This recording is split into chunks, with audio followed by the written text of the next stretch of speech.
Magandang Balita, Biblia.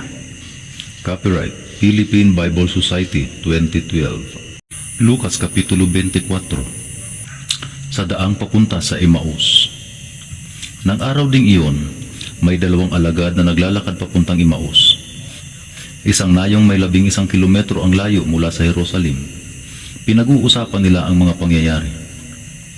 Habang sila'y nag-uusap, lumapit si Jesus at nakisabay sa kanila. Ngunit siya ay hindi nila nakilala na para bang natatakpan ang kanilang mga mata. Tinanong sila ni Jesus, "Ano ba ang pinag-uusapan ninyo?" Tumingin silang nalulumbay at sinabi ng isa sa kanila na nagngangalang Cleopas, "Ikaw lamang yata ang dayuhan sa Jerusalem na hindi nakakaalam sa mga pangyayaring katatapos lamang maganap doon." "Anong mga pangyayari?" tanong niya. Sumagot sila, "Tungkol kay Jesus na taga Nazaret, isang propetang makapangyarihan sa salita at gawa, maging sa harap ng Diyos at ng mga tao.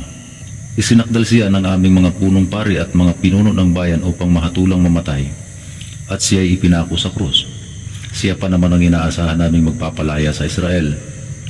Hindi lamang yan, 3 araw na ngayon mula nang mangyari ito. Nabigla kami at ibinalita ng ilan sa mga babaeng kasamahan namin. Maagang maaga raw silang nagpunta sa libingan at hindi nila natagpuan ang kanyang bangkay. Nagbalik sila at ang sabi, nakakita raw sila ng isang pangitain, mga anghel na nagsasabing si Jesus ay buhay. Pumunta rin sa libingan ang ilan sa mga kasama namin at ganun nga ang natagpuan nila. Ngunit hindi nila nakita si Jesus. Sinabi sa kanila ni Jesus, "Kay hahangal ninyo, kay kukupad ninyong maniwala sa lahat ng sinasabi ng mga propeta. Hindi ba't kailangang ang Kristo ay magtiis ng lahat ng ito bago siya pumasok sa kanyang kaluwalhatian?" At ipinaliwanag sa kanila ni Jesus ang lahat ng sinabi sa kautusan tungkol sa kanya, simula sa mga aklat ni Moises hanggang sa mga sinulat ng mga propeta. Malapit na sila sa nayong kanilang pupuntahan at si Jesus ay parang magpapatuloy pa sa paglalakad. Ngunit siya ay pinigilan nila. "Tumuloy ka muna rito sa amin. Palubog na ang araw at dumidilim na," sabi nila.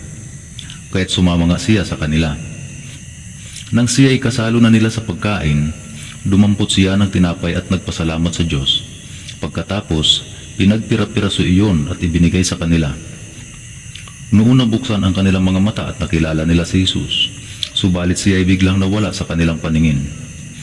Nasabi nila sa isa't isa, "Kaya pala nag-aalab ang ating puso habang tayo'y kinakausap niya sa daan at ipinapaliwanag sa atin ang mga kautusan." Agad silang tumayo at nagbalik sa Jerusalem. Naratnan nilang nagkakatipon doon ang 11 at ang ibang kasamahan nila. Sinabi ng mga ito sa dalawa, "Totoo nga pala, muling nabuhay ang Panginoon. Nagpakita siya kay Simon." At isinalaysay naman ng dalawa ang nangyari sa daan at kung paano nila nakilala si Jesus nang paghati-hatiin ito ang tinapay. Footnotes. Lucas Kapitulo 24, versikulo 13. 11 kilometro. Sa Griego ay 60 estadya. Nagpakita si Jesus sa kanyang mga alagad.